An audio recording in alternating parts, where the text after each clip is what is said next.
Hello दोस्तों, जय श्री कृष्णा। कैसे हैं आप सब? उम्मीद करती हूँ आप सब अच्छे होंगे और स्वस्थ होंगे। फ्रेंड्स, हरतालिका तीज का व्रत है। 6 सितंबर का दिन है, शुक्रवार। आपको हरतालिका तीज के व्रत में सुहाग सामान में क्या क्या सामान निकालना है, माता पार्वती के लिए क्या क्या सामान चढ़ाना है, कितना सामान चढ़ाना होता है, और जो सुहाग में हम सामान दान देते हैं, जैसे कि अपनी सासू माँ को, अपनी नंद को, जिसको भी हमें दान देना होता है, उस सामान में हम क्या क्या रख सकते हैं अपने बजट के अकॉर्डिंग। अगर आपकी पहली हरतालिका तीज है, उसमें आपको क्या क्या देना होगा, क्या चीज जरूरी है जो आपको रखनी चाहिए माता पार्वती के सुहाग में, वो सारी जानकारी इस वीडियो में आपको मिलने वाली है। देखिए फ्रेंड्स, अगर आपका पहला हरतालिका तीज का व्रत है तो जो सामान मैं आपको दिखा रही हूँ वो सारा सामान आपको देना अनिवार्य है, देना ही चाहिए। ठीक है, अगर आपका पहला हरतालिका तीज है और आप पहले से ही रखते आ रहे हैं, आप पुराने हैं और आपको बहुत सारे आप व्रत रख चुके हैं, चढ़ा चुके हैं सामान, तो आपको कुछ चीजें चढ़ानी है, जैसे कि मैं आपको बता दूंगी लास्ट में। लेकिन जिनका पहला व्रत है उसको देखिए माता पार्वती के सामान में पूरी 16 चीजें चढ़ाएं तो बहुत ही अच्छी बात है। लेकिन अगर आप 16 चीजें नहीं चढ़ा रहे पूरी, तो माता पार्वती के लिए एक चुन्नी लाल रंग की, महावर, सिंदूर, मेहंदी और चूड़ियाँ और बिंदी, ये 5-7 चीज़ें जरूर चढ़ाएं अगर 16 सामान नहीं चढ़ा सकते तो। और आपको सुहाग सामान में महावर जरूर रखनी है, महावर रखना बिल्कुल ना भूलें। बिंदी और सिंदूर, चूड़ी, ये सामान तो देखिए जरूरी रखना होता है। साथ ही में मेहंदी रख लें, मेहंदी भी सुहाग की मेन निशानी होती है। और देखिए, अगर आपका पहला हरतालिका तीज का व्रत है तो चांदी की एक चीज़ जरूर रखें, चांदी के बिछुए आप माता पार्वती पे चढ़ाने के लिए जरूर रखें। उन बिछुए को ना आप पंटाइन वगैरह को सामान के साथ, बायने के साथ दान दे सकते हैं। ये व्रत जो है ना, कुछ जैसे कि हरतालिका तीज का व्रत है, करवा चौथ का व्रत है और हरियाली तीज, ये कुछ व्रत ऐसे होते हैं जिनमें हमें ये सुहाग का सामान निकालना बहुत जरूरी होता है और अपने बजट के अकॉर्डिंग हम निकाल सकते हैं। लेकिन पहले व्रत में हमको थोड़ा सा देख के देना होता है।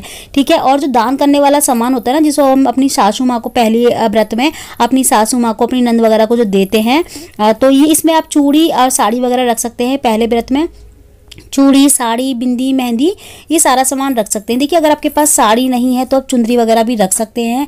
पहला व्रत है तो पहले व्रत में तो जरूर ही करना चाहिए इतना। और मान लीजिए आपका पहला व्रत नहीं है, वैसे तो देखिए पहले व्रत में ही सारा सामान जो है ना मायके से ही आता है, जो सुहाग का देने वाला सामान होता है ना, जो हमारे अपनी बेटी के लिए भी आता है और सासू माँ के लिए भी आता है मायके से। अगर मायके से नहीं आ रहा है तो आप अपनी तरफ से भी कर सकते हैं अपनी सासू माँ वगैरह के लिए पहले व्रत में, जैसे कि चूड़ी रख लें, साड़ी, ब्लाउज, पेटीकोट और कुछ दक्षिणा, मेहंदी वगैरह। और जो दान देने वाला सामान होता है देखिए, वो आपको अलग से रखना है और माता पार्वती पे चढ़ाने के लिए आपको थोड़ा थोड़ा सामान अलग से रखना है। आप चाहें तो माता पार्वती वाले सामान में से ही इस सामान में वापस थोड़ा सा सामान रख सकते हैं। जो माता पार्वती को आप चढ़ाएंगे वो भी हमें दान ही करना होता है। माता पार्वती को चढ़ाया हुआ सामान वो हम अपने पास नहीं रख सकते। अपने पास सिर्फ हमें सिंदूर रख सकते हैं, जो आपने सिंदूरदानी चढ़ाई होती है ना माता पार्वती को, वो आप रख सकते हैं। तो ये चुन्नी वाली जो थाली है वो मैंने माता पार्वती की तैयार की है, और दूसरी जो थाली मैंने तैयार कर रखी है जिसमें साड़ी है, वो मैंने दान करने के लिए रख रखी है। ठीक है, तो देखिए इसमें अलग से सामान, जैसे जो आप अपनी सासू माँ वगैरह को दोगे, उसमें मेहंदी, बिंदी, जो भी आप क्रीम वगैरह वो यूज करते हैं वो क्रीम रख सकते हैं। लिपस्टिक है और जो नेल पॉलिश है, काजल है, और जो है ना आप बिछुए चाहें तो बिछुए एक जोड़ी और रख सकते हैं, या माता पार्वती वाले बिछुए जो आप चढ़ाएंगे ना वो इसमें रख के आप दे सकते हैं। जो भी चीज़ें इस्तेमाल करते हो वो, जैसे कि कुछ भी चीज़ें इस्तेमाल करते हो आप दे सकते हैं। क्रीम पाउडर वगैरह जो भी हो, सारी सुहाग सामान के साथ आप दान कर सकते हैं। चाहे तो 16 चीज़ें दान कर सकते हैं, चाहे तो सुहाग सामान में आप साड़ी के साथ 5 चीज़ें भी रख सकते हैं जो मेन होती हैं, जैसे कि बिंदी और महावर, मेहंदी, चूड़ियाँ, और जो है ना आप एक जोड़ी बिछुए या और कुछ चीज़ें उसमें ऐड कर सकते हैं, 5 चीज़ें करके अपने बजट के अकॉर्डिंग। चूड़ियाँ आपको जरूर रखनी है, चूड़ी और महावर आपको जरूर रखनी होती है बस सुहाग सामान में। ठीक है, और सिंदूर।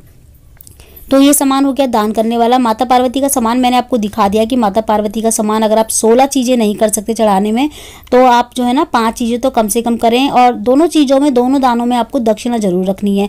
देखिए, ये वाला सामान तो जो माता पार्वती के लिए मैंने निकाला है, ये तो जब हम पूजा करते हैं ना माता पार्वती की, तो ये हमें जो है ना माता पार्वती को चढ़ाना होता है। ठीक है, आप चाहे तो मंदिर में भी चढ़ा के आ सकते हैं, या और ये वाला सामान जो मैंने दूसरा सामान रखा है ना, इसको हमें जो है ना, इसको हम बायनात कहते हैं एक तरीके से। इसके साथ थाली भी निकाली जाती है खाने वाने की, आप चाहे तो निकाल सकते हैं, वरना सीधा सीधा ये सामान भी दे सकते हैं दान में, साड़ी वगैरह। ठीक है, और इसके साथ दोनों के साथ आपको दक्षिणा रखनी है अपने बजट के अकॉर्डिंग।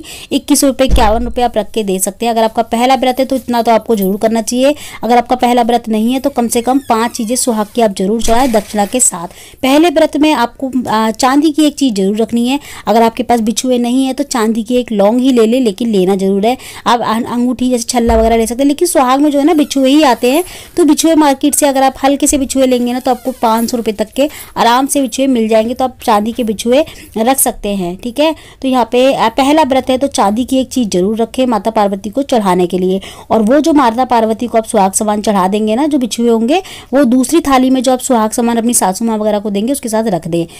तो जो फ्रेंड्स हमने माता पार्वती की थाली निकाली है वो माता पार्वती को आप मंदिर में ही जाके चढ़ा के आ सकते हैं, वहाँ पे पंडतानी वगैरह कोई भी ले लेती है। और दूसरा जो सामान है, चाहे तो आप दोनों थालियाँ आप किसी को भी मतलब दान में दे सकते हैं। और माता पार्वती वाले सामान में से आप कुछ सामान अपने लिए निकाल सकते हैं, जैसे कि सिंदूरदानी हुई, महावर हुई, ये चीज़ें आप निकाल सकते हैं। बाकी दक्षिणा वगैरह दान कर दें।